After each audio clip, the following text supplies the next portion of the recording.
Bonjour. Dans une phrase, il peut y avoir plusieurs propositions. Elles peuvent être indépendantes les unes des autres, mais elles peuvent aussi avoir une relation entre elles. Dans ce cas, l'une d'elles est la proposition principale. C'est dans cette proposition que se trouve le verbe de la phrase. L'autre proposition est subordonnée à la principale, c'est-à-dire qu'elle la complète. Elle peut soit compléter un nom de la proposition principale, soit compléter le verbe de la proposition principale, c'est-à-dire le verbe de la phrase. Commençons par reprendre la phrase étudiée lors de la vidéo précédente. L'architecte a inspecté les chantiers. Les maçons ont terminé les chantiers. Nous avons vu que « a inspecté » était le verbe, que le sujet était l'architecte et que le complément d'objet direct était les chantiers. Dans la deuxième partie de la phrase, les maçons ont terminé les chantiers. Nous avons également vu que « ont terminé » était le verbe, qu'il avait comme sujet les maçons,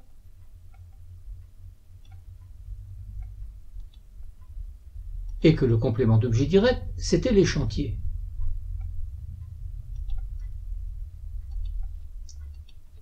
Donc si nous faisons les accords, comme nous avons vu lors de la vidéo précédente, nous avons vu que l'architecte a inspecté les chantiers.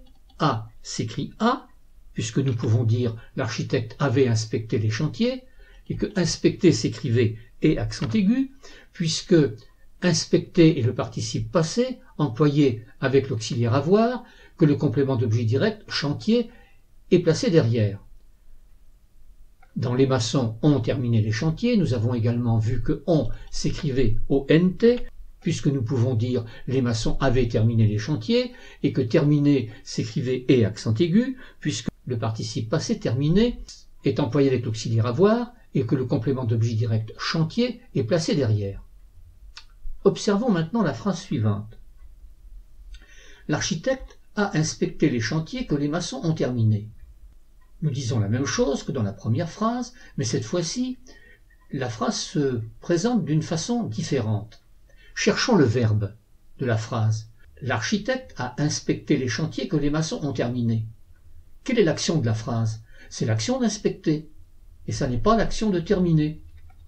Le verbe de la phrase, donc, a inspecté.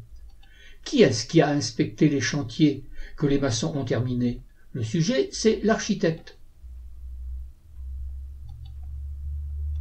L'architecte a inspecté quoi? Les chantiers que les maçons ont terminés. Le complément d'objet direct, cette fois-ci, c'est tout ça. Donc, l'architecte a inspecté, là il n'y a pas de changement. A s'écrira toujours A sans accent, puisque nous pouvons dire l'architecte avait inspecté les chantiers, et inspecté et accent aigu, puisque le complément d'objet direct est placé derrière. Dans le complément d'objet direct, maintenant, nous avons un verbe. Ont terminé. Ce verbe a pour sujet les maçons. Et que les maçons ont terminé vient compléter les chantiers. Donc nous allons ici avoir une autre proposition, comme dans la phrase précédente, mais cette fois-ci, cette proposition, nous allons la mettre en italique, elle vient compléter le nom chantier, qui est le complément d'objet direct de la proposition principale. Donc cette proposition-là, qui complète un nom, est subordonnée à la première proposition, donc nous allons l'appeler la proposition subordonnée. Dans que les maçons ont terminé, les maçons ont terminé quoi? Que mis pour chantier.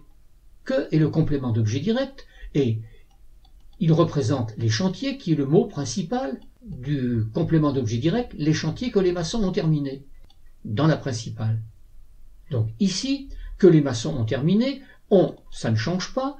Nous pouvons dire les maçons avaient terminé, donc nous écrirons ONT, mais terminé ici, et le participe passé, et nous allons chercher son complément d'objet direct, puisque nous avons le participe passé terminé employé avec l'auxiliaire avoir.